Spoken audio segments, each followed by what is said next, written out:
I love being right.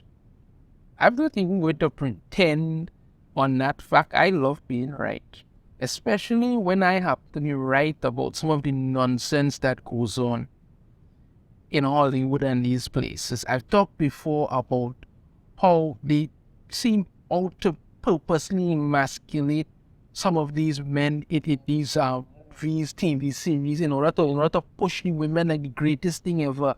And some people will say that, okay, they just don't know how to write male characters and how to write female characters. I don't think they know how to write people, period. They don't know how to write people anymore. What they know how to do is to push agendas, push a bunch of woke social justice crap, and then, act like everything that they talk about on Twitter is somehow the real world, and that's what people want or whatever. I don't know. It's not good, it doesn't work, but that's what they do. And now, they're literally coming out and admitting it. Every time you think that these people are going to do, they're always going to say, no, that's not the case. And then no, they admit exactly what they are doing and what their intentions are. In this article here from CBR, and it purposely explains exactly why I have no intention of going and watching this movie and why you also shouldn't even waste your time. Starts off, the Dungeons and Dragons movie intentionally emasculates its leading men. Like I said, they're not even pretending anymore. They are admitting it. The Dungeons and Dragons movies writing team reveal they intentionally emasculated the leading men in the film and put the women on the front lines. Yeah, we get to this. Dungeons and Dragons Honor Among Thieves writing team John Francis Daly and Jonathan Goldstein reveal they intentionally emasculated the film's leading men, though not for wokeness. Now, right off the bat, that statement tells me two things right off the bat. One, it tells me that these people are hack writers. Idiotic hack writers. That's what it tells me off the bat. And secondly, it tells me that that's exactly why you did it. And when you want to say, no, it's not for wokeness, that's exactly why you did it, because you're already telling me exactly what you do, that you intentionally emasculated the film's leading men, when you didn't have to do that. But no, that's what you did, and it tells me that you are a bunch of idiot writers clearly pushing some social justice crap agenda. Get into it. While speaking with Variety, Daly and Goldstein discussed how Michelle Rodriguez, Holga the Barbarian, and Sophia Lillis Doric the Druid tend to engage in the front lines of battle compared to their male party members. That was not an attempt at wokeness on our part, Goldstein said. Daly elaborated, saying, "Swear to God it wasn't. We like that Holger is the bruiser that does the dirty work for Edwin, and he doesn't like to get his hands dirty. We also love emasculating leading men."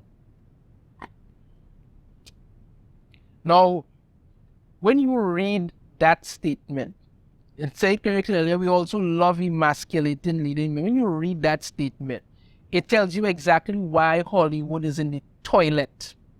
Why the very majority of their films get thrown by the wayside. Where instead of actually structuring good movies, this is what they do. Because you don't need to tear down a male character to build up a female character. You don't need to do that. If you write these characters properly, they can share the spotlight and you don't have this problem. If you look, for instance, like a movie like, okay, let's say Matrix, for instance. Let's say Matrix. You look at Matrix, and I don't mean the Matrix movie that they put, I think it was last year or something so, or before Christmas or something like that. That movie, that was garbage and should have never been made. When you look at the first Matrix movies, right? Neo was the one. He was the chosen one. That's what he did. He had the power and he was the one. But you know who was also really popular? Trinity. You know how many How many women change their hairstyle just to look like Trinity? How many people actually liked Trinity? Some more than even Neo. And at no point in time in that movie did Trinity need to emasculate Neo in order to be popular. She was a badass character all her own. And she could very easily share the spotlight with Neo. They even had Morpheus. People liked Morpheus. All of this, you didn't have to tear down any character to do these things. None. Absolutely none. You didn't have to tear down any of these characters to build up the female character. Because why?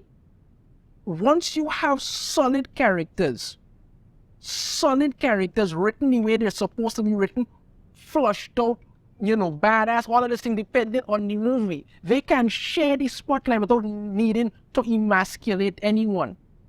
You look at sword and sorcery and all this. There have been movies over the years, so many movies over the years, where the female character did not need to emasculate anybody. They were just as important as the male characters. Just as important, if not so much. If not sometimes even more. These characters are grounded, centered. They know what they have to do, and this is what is being done. But no, you're coming out here and the hacks you are telling us that you know what, we love to emasculate leading men, but it's not for wokeness. We swear to God, that's not it. It's not for wokeness. We just love tearing them down, and then we sit back and have a good chuckle while our career dies. That's it. I was really curious in this article to see how they were going to spin this nonsense in. But this is it. Look at what else they had to say here. After reiterating that the reasons did not pertain to woke thinking, the pair explained that they wrote the men that way because they find it funny and fresh. You really are idiots. Pointing to Rachel McAdams and Jason Bateman character date night. Those idiots wrote that? Okay. They also aim to do something similar with Tom Holland's Peter Parker and Robert Downey Jr.'s Tony Stark in Spider-Man Homecoming.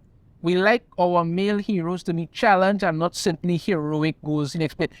That was one of my biggest problems with Spider-Man Homecoming, was the way Peter Parker was treated by Tony Stark. I've always said Spider-Man is his own character. You know what I mean? It's his own character. He grew and developed on his own. And he's never had he's looked up to the Avengers and all of that, but you basically had Tony Stark behaving with him like he was literally going to ground him and do all kinds of things, not getting it done. No, that should have never been the way that it was done. That was one of my biggest problems with that movie. The nonsense that was done with it. I had a serious problem with that crap. But you're telling me that is what you drew on as inspiration for this. This is why I keep saying these people don't know what the hell they're doing. You do not have to worry. When you talk about we like our male heroes to be challenged, not simply heroic. How many movies over the years have you had heroic people? Sometimes they didn't even start off that way. And they had to grow and advance, and you like these characters because of the things they went through, how they advanced, how they grew, how they got to this point, all of this. No. Even if you want to take a look at, let's say, a female character who doesn't do that, you look at Sarah Connor, for instance, from Terminator. In the first Terminator movie, Sarah Connor was just an average waitress, couldn't even balance her checkbook, but she grew and evolved to the second movie. She was a badass by then. But no, you're out here, and you know what? The best thing to do is to completely emasculate all of our male heroes and then act like that is exactly what everybody's going to want, and it's so fun. But keep in mind, it's not wokeness. No. This is what's wrong with Hollywood, with the industry, everything today. These people don't understand and they don't care about the characters that they're writing. They have no love for these things. They just want to tear it down and then act like everything's a running joke. You don't talk about characters who've been torn down and left destroyed. When Thor when Thor came out, first Thor movie, that was movies to be interested in. They had the Avengers, all these kind of things were interested in it. By the time Thor Love and Thunder came out last year, no last year, Thor Love and Thunder came out last year, it was a running joke. It was an absolute and utter disaster. And they completely emasculated Thor in that movie. You understand? And look at what that did. And you come out here now to admit, plain and simple, that we love emasculating leading men. You're telling me right then and there, that I have great reason not to watch this movie. You're telling me exact reasons not to watch it. You're telling everybody else why they shouldn't watch this movie. Because you all care about nothing. Absolutely nothing you care about. You're destroying everything and acting like it's some kind of freaking joke. That's it. I said, look at these movies over the years. There's so many you could think about. Conan, Matrix, bunch of others. They come to my mind, but a bunch of other movies over the years. So many others you could look at. When you did not need to emasculate your male heroes in order to somehow raise up the female heroes. No, because you can't write male heroes. You can't write female heroes. And the bottom line of it is that you can't write people. You can't write male heroes, you can't write female heroes, because you know why? I said before that again, there are only two genders, you know in mind. You can't write either. You can't write people, period. And this, when you come out and admit that you are actively going out there to destroy male heroes, you're actively going out there to destroy male heroes. You're telling everybody, listen, we are intentionally emasculating the leading men. When it's not for wokeness, you're telling everybody, listen, there's no reason to watch this garbage. Well, thank you very much. I'm not watching it, and I'm sure a lot of people are going to turn away also, because why? You're a bunch of hack idiot morons who came out and told everyone what your agenda was. Your thoughts on this in the comments. If you have a different opinion, I'd love to hear it. And like the video, if you hit that thumbs up, subscribe if you haven't already, ring the notification bell. Notified every time I put out a new video. I shall see you all next time. Take care.